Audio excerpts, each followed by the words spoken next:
Estamos iniciando mais uma edição da Estação TV Atende, mas convidadas de hoje é a supervisora do CREA, Jussara Barçante, e a psicóloga Flávia Busato. Sejam muito bem-vindos à Estação TV Atende. Muito obrigada, João. Obrigada, João. Bom, gente, hoje vocês trabalham muito em relação a idoso. Existem denúncias envolvendo a violação de direitos e até aí maus tratos mesmo, Flávia, em relação a idosos aqui em Andradas?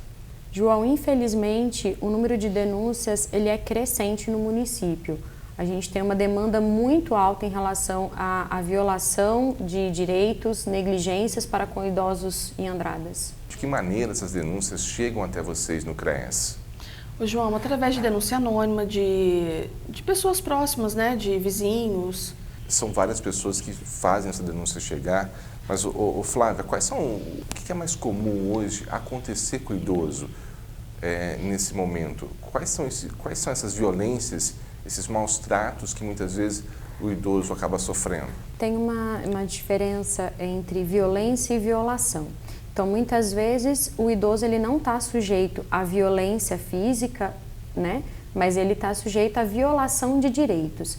Então, a violência patrimonial, financeira, né? Que a gente chama, às vezes, quando algum familiar faz empréstimos em nome desse idoso, a violência física, a violência psicológica e há também negligência, para além de todas essas outras violências que ele vem sofrendo. Então, a violação do direito alimentar também ocorre, né, com muita frequência. E, infelizmente, quando a gente chega a acessar essa família, a maior parte de problemas já está acontecendo, né? Uma gama de problemas já está acontecendo.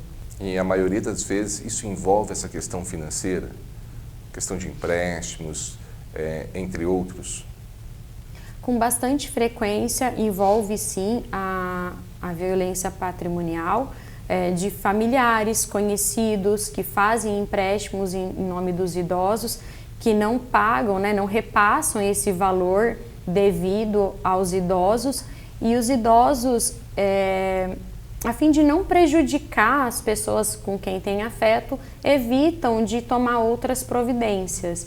Então é muito comum que a partir da violência contra o patrimônio venham ocorrer outras, como a alimentar, por exemplo, onde o próprio idoso não consegue se manter, né? Ele tem uma dificuldade para a subsistência. Quando a denúncia chega no CREAS, qual é o trabalho que vocês fazem para verificar isso, até chegar no idoso, até constatar a veracidade dessa denúncia? Ô, João, a gente trabalha com visita domiciliar, a gente chama essa pessoa, a gente chama o idoso, a gente chama o familiar. E com isso, constatando, a gente toma as devidas providências. Quais seriam essas providências para quem está em casa entender? É acionado o Ministério Público? É passado o caso para a polícia? Como que funciona isso? Ô, João, a gente tenta primeiramente conversar, né, fazer orientações, né, encaminhamentos. Caso isso não resolva, a gente manda assim, a gente manda para órgãos competentes, sim.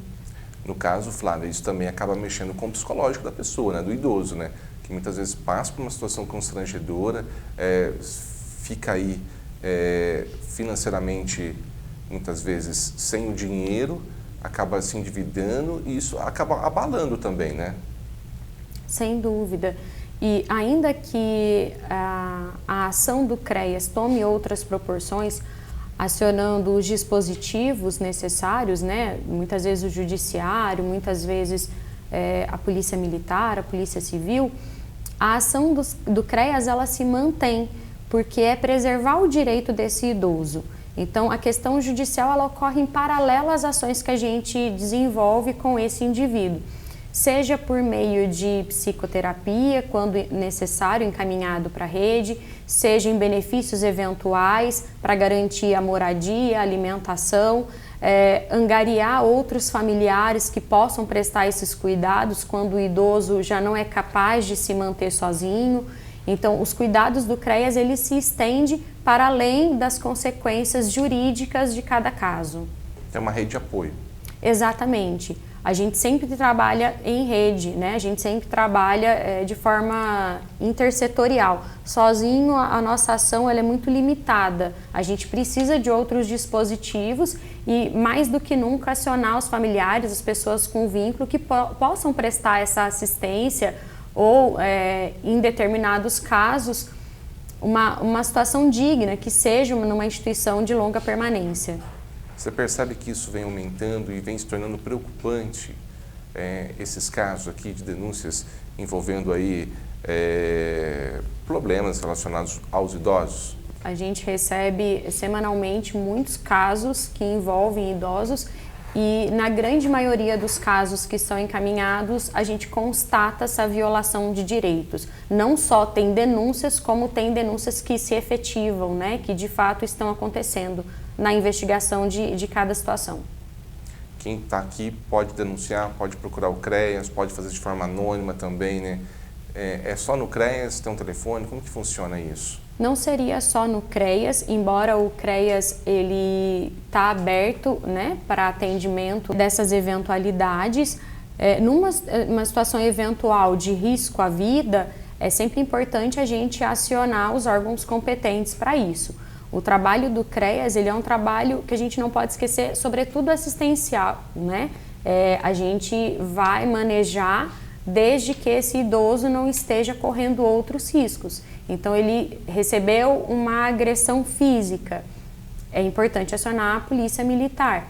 Ele está numa crise por situação de saúde agravada por toda essa violação. A gente precisa acionar os órgãos de saúde competentes para isso. O CREAS está localizado aonde aqui em Andradas? João, Rua Luiz Ruff de Camargo, número 8, Jardim Santa Cecília. Qual que é o horário que vocês trabalham? Desculpa. Das 9 às 5. É atrás da padaria do Tode, né? A antiga padaria do Tode, ao lado do Continho, ponto de referência. É fácil o pessoal se localizar, né? Sim, é sim. A gente queria muito agradecer a participação de vocês. Até uma próxima oportunidade. Muito obrigada. Conversamos na Sessão TV Atende com a psicóloga Flávia Busato e também com a supervisora do CREAS aqui em Andradas, Jussara Barsante.